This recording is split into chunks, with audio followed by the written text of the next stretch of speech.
주법 안녕하세요, 착한형입니다. 오늘 출근해가지고 좀 재밌는 주제가 있어서 이 주제에 대해서 제가 한번 법적으로 법률 팩트 체크를 하면서 설명을 한번 해보려고 합니다. 바로 지금 이제 이슈가 되고 있는 강남에서 뭐 송파나 대치 이쪽에 있는 지역들의 토지 거래 허가 구역 지정과 관련된 부분인데요. 한마디로 말해서 이 지역에 있는 어떤 그런 부동산을 살려면 이제부터는 허가 없이는 살 수가 없다는 그런 내용이고요. 집주인들도 마찬가지로 이 지역에 있는 어떤 그런 자기 소유 부동산을 팔 때는 허가 없이는 못 판다는 어떤 그런 내용인데요. 구체적으로 그게 어떤 부분인지 제가 한번 설명을 한번 해보겠습니다. 우리 아우님들 중에서는 이제 부동산 투자나 아니면 부동산 사고 파는 것에 관심이 없는 아우님도 있을 수 있지만 또 어떤 아우님들 같은 경우에는 관심이 있을 수 있기 때문에 제가 한번 설명을 한번 해보려고 하겠습니다. 네, 이런 어떤 제도적인 어떤 정책이 발표가 되면 기사나 이런 것들부터 또 살펴보는 것보다는 정확하게는 관련 부서 또는 관련 기관에서 어떤 보도자료 낸 해명자료 같은 거를 살펴보는 게 제가 볼 땐 좀 더 정확할 것 같은데요. 제가 그래서 국토교통부 홈페이지를 한번 검색을 해보니까 어제자로 Q&A라 해가지고 어떤 식으로 제도가 운영되는지를 좀 궁금한 점 해소하기 위해서 발표했더라고요. 그거 먼저 한번 살펴보고 이후에 제가 이어가지고 어떤 식의 어떤 그런 내용들이 있는지 제가 한번 구체적으로 더 한번 설명을 한번 해드리도록 하겠습니다. 잠깐 좀 클릭을 좀 할게요. 지금 자, 여기 보시면 알겠지만 지금 이제 어제자로 강남 송파구 이런 토지거래 허가구역 지정 관련해서 국토교통부에서 Q&A를 발표한 내용들이 있죠. 이제 구체적으로 어떤 질문들에 대해 답변했는지를 한번 살펴보도록 하겠습니다. 자, 제가 이거 잠깐만요. 띄워놨는데 자, 한번 볼게요. 띄워놨습니다. 제가 보면 어떤 내용들이 있습니까? 강남 송파구 이런 토지거래 허가 구역 지정 관련 Q&A인데, 자, 주요 Q&A가 이제 많은 사람들이 궁금해하는 그런 내용인데요. 보면 임대차 계약이 남아있는 주택의 취득. 그러니까 무슨 말이냐면 이게 우리가 그러니까 어떤 주거용으로 반드시 이제 토지를 우리가 사야 되는데 자기가 반드시 이 지역 내에서 어떤 그런 주거용 부동산을 구입할 때는 자기가 반드시 살아야 되는 겁니다. 들어가서. 근데 그런 경우에 임대차 계약 기간이 남아 있는 경우 있을 수 있잖아요. 예를 들어서 이미 다른 임차인이 살고 있는 경우, 그런 경우에는 반드시 임대차 계약 기간이 끝나야만 이 주택을 갖다가 구매할 수 있다는 거고요. 중간에는 안 된다는 겁니다. 그리고 임대차 계약 기간이 어떤 종료되는 경우에, 그러니까 그 시점에 맞춰가지고, 예를 들어서 임대차 계약이 2020년 8월 1일에 끝나는데 그 시점에 맞춰가지고 그때 들어가는 걸로 해서 그냥 그때 입주하는 걸로 해서 계약 체결은 가능하다는 거고요. 대신에 그 과정에서 그 임대차 주택에 살고 있는 사람이 어떤 계약의 갱신에 대한 어떤 그런 권리나 이런 것들을 행사하지 않는다는 어떤 소명이나 이런 것도 있어야지만이 이제 토지거래 허가구역 내에서 허가가 가능하다는 겁니다. 한마디로 말해서 임대차 계약이 체결되어 있는 어떤 그런 기존의 어떤 그런 주택들은 내가 사고 싶어도 못 산다는 거고, 임대차 계약 기간이 끝나고 내가 들어가서 살 수 있을 때만 그 주택을 매수할 수 있다는 그런 의미입니다. 자, 그 다음에 상가 취득 후 일부 임대, 이 부분도 제가 보니까요 생각보다 좀 되게 빡빡하게 되어 있는데, 무슨 내용이냐면 상가주택을 우리가 취득을 하려면 반드시 자기가 그 공간을 갖다 이용을 해야 되는 거라고 돼 있거든요. 그러니까 무슨 말이냐면 내가 예를 들어서 상가를 취득한 다음에 그 전체를 갖다가 내가 그냥 이제 다른 누군가한테 임대를 줄 수가 없고, 반드시 내가 그 안에 들어가서 가게를 운영하면서 남아있는 일정 부분에 대해서 누군가한테 임대를 주는 거는 가능하다, 이렇게 보시면 될 것 같고요. 자, 그 다음에 주택 취득 후 일부 임대, 요것도 이제 가능한데 어떤 거냐면 예를 들어가서 우리가 다가구 주택 같은 거, 예를 들어 1층부터 5층까지 있는 어떤 그런 주택이라든지 이런 경우, 그런 경우도 내가 임대 목적으로 주택을 취득한다 하더라도 반드시 내가 우리가 흔히 말하는 주인집에 내가 들어가서 살고 나머지 공간들에 대해서 우리가 임대를 하는 거는 가능하다라는 그런 내용으로 이제 보면 될 것 같고요.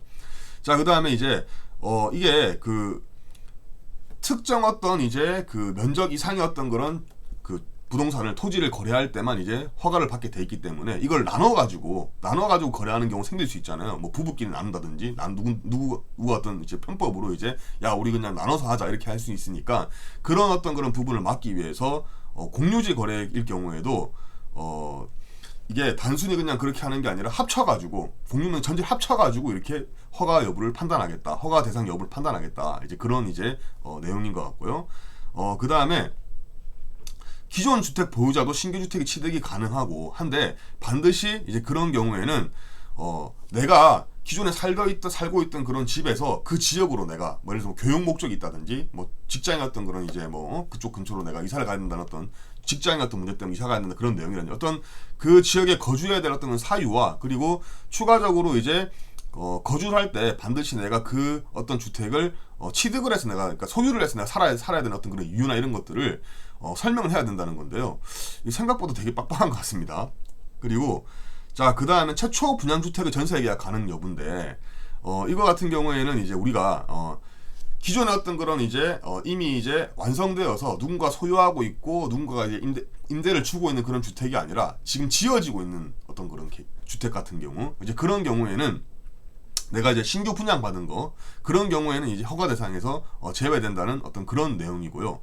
자, 그러면 오피스텔 같은 경우는 어떻게 되어 있냐? 오피스텔도 마찬가지라는 겁니다. 오피스텔도 허가 기준 면적을 상업지역 20제곱미터 등 초과하는 경우에는 토지거래 허가를 받아야 된다는 겁니다.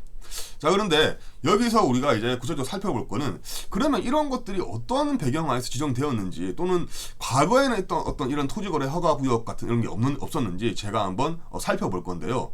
자, 제가 한번 그 워드 화면을 띄워가지고 좀 더 구체적으로 제가 한번 설명을 한번 드려보겠습니다. 잠깐만요. 자, 짜잔. 제가 여기 이제 법률 팩트 체크 필요해서 제가 화면을 만들었는데요.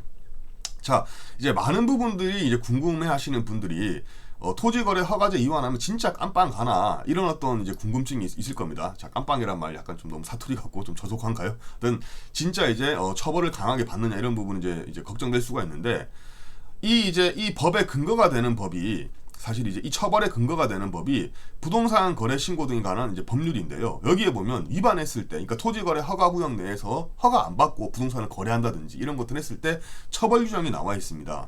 자, 지금 아까 제가 말씀드린 강남의 송파 대치 일대 같은 경우에는 그 주거지역에서 18제곱미터 이상의 토지를 거래하고 상업지역에서 20제곱미터 넘는 토지를 거래할 때는 지방자치단체의 어떤 허가를 받게끔 되어 있습니다. 자, 근데 여기서 한 궁금한 게 있죠. 그러면 우리가 그 집합 건물 아파트 같은 거 우리가 이제 토지 빼고 건물만 매매하고 나중에 토지만 사면 안 됩니까? 나중에 정말 이제 이게 허가 구역이 풀렸을 때 나중에 토지만 매매하면 안 됩니까?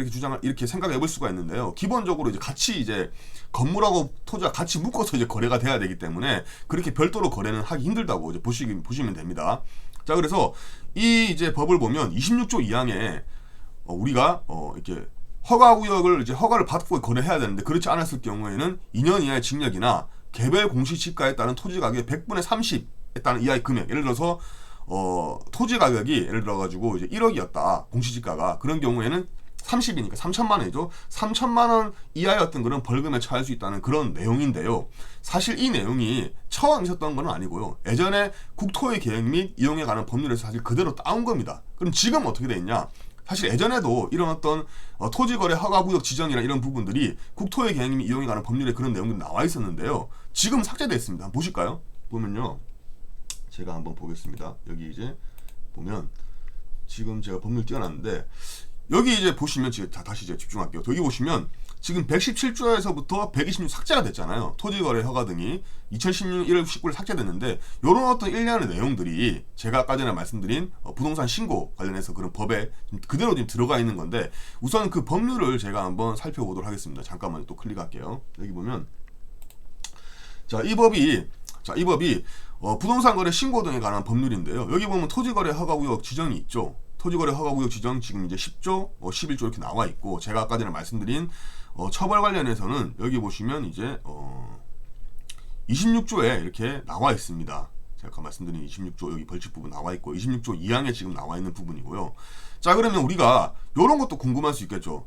토지거래 허가구역 같은 경우에 영원히 지정할 수 있느냐, 이거 언젠가는 풀리지 않느냐 돼 있는데요. 지금 이 법에 보면 기본적으로 5년 이내로 이렇게 지정을 하게 돼 있습니다. 자, 보면 5년 이내의 기간을 정하여 이렇게 지정하게 돼 있죠. 근데 이게 그러면 5년 지나고 나면 어떻게 되느냐? 다시 지정할 수 있게 돼 있습니다. 법에는 5년 지나면 무조건 5년까지만 지정이 되는 게 아니라 5년 이후에 재지정이 가능하게끔 되어 있습니다. 그래서 이거 같은 게 사실 이제 한번 지정되고 나면 상황에 따라서 이게 언제 풀릴지 모른다는 어떤 그런 상황이 되는 것 같고요. 자, 그럼 다시 이제 워드로 돌아가가지고 더 설명을 한번 해드리겠습니다. 잠깐만요. 클릭을 할게요. 제가 짜잔. 자, 지금 나와 있는데요. 자, 그러면 이게 지금 이제 처음 이런 내용들 토지거래 허가구역에는 처음 나온 게 아니잖아요. 예전에는 그런 반발이 없었겠느냐? 예전에 반발이 있었습니다. 예전에 자 지금 제가 약간 지금 잘 안 나와 있는데요. 1988년도에 그 강모 씨라는 분이 충남에 있는 어떤 자기 어떤 임야를 도지사 허가 없이 팔아가지고 2,275만 원의 차익을 얻었는데 당 재판에서 징역 1년의 구형을 받아가지고 위헌법률 심판 제청을 했다고 합니다. 그런데 그 당시에 위헌 논란이 있었고 처벌 위헌 논란이 있었고 그 당시에 1989년 헌법재판소는 이제 9명 중에 5명이 합헌이다. 이거는 사유재산을 갖다가 심각하게 어떤 침해하는 게 아니다. 그리고 어떤 그런 이제 사유재산이나 어떤 그런 기본권을 어떤 제한한다고 했을 때 과도하게 제한하는 게 아니라 기본권을 제한하는 어떤 방법에 있어서도 보충적으로 이게 어떤 완전히 이제 본질적으로 제한을 하면 안 되고 보충적으로 제한해야 되는데 그런 어떤 보충적으로 제한하는 그런 원칙에도 합헌으로 다 이렇게 이게 다 맞는 어떤 그런 내용이다라고 이렇게 이미 판단을 한 내용이 있는 겁니다. 그래서 근데 사실 이게 1989년도에 이렇게 합헌 결정 내려졌다 보니까 앞으로 이제 실제 이런 어떤 또 논란이 일어나게 되면 어떻게 될지는 모르겠지만 우선 일단 기본적으로 과거에 어떤 그런 합헌의 어떤 그런 결정이 있었다. 헌법재판소의 결정이 있었다. 이렇게 확인하시면 될 것 같고요. 그리고 그럼 실제로 이게 처벌 수위는 과거에 어떻게 됐냐 궁금하실 수가 있는데 제가 찾아보니까 2005년도에 충북에서 2,668제곱미터 밭을 판 분 같은 경우에는 밭을 팔고 뭐 200만 원 정도 어떤 그런 벌금을 받은 게 있는 것 같고요. 그래서 실제로는 대부분 이제 과거에는 징역형까지는 실제 가지 않고 벌금형을 받은 것 같긴 한데요. 이제 현재 지금 상황하에서는 이게 실제로 이제 처벌 수위가 어떻게 될지는 이제 좀 지켜봐야 될 것 같다는 생각이 좀 듭니다. 뭐 지금 현 상황에서 아직까지 어떤 케이스가 나온 게 아니잖아요. 이제 막 시작한 거니까. 그래서 과거에는 이제 벌금형이 나왔는데 앞으로 실제로는 처벌이 어떻게 될지는 좀 지켜봐야 될 것 같고요. 제 개인적인 생각은 어쨌든 이 법을 우리가 준수해야 되고 하는 건 맞는데 어떤 뭐 상황에서 자기 부동산을 팔았다고 해서 깜빵까지 가는 거는 감옥까지 가는 건 너무 좀 가혹하지 않나 그런 생각이 들고 그렇기 때문에 과거에도 벌금형 정도로 처벌이 이제 되지 않았나 너무 어떻게 보면 고의적 악의적으로 법을 위반한 것이 아닌 이상에는 벌금형 정도로 이렇게 마무리되지 않았나 하는 생각이 듭니다. 자 이상으로 제가 오늘 토지거래 허가구역 그 지금 한창 이슈가 되고 있는 부동산 대책에 관련해 설명을 드렸는데요. 방송 보시는 아우님들 어떤 법률 상식이라는 측면에서 좀 도움이 되었으면 좋겠습니다. 자 이만 물러가도록 하겠습니다. 자 준법 오늘도 화이팅 하십시오.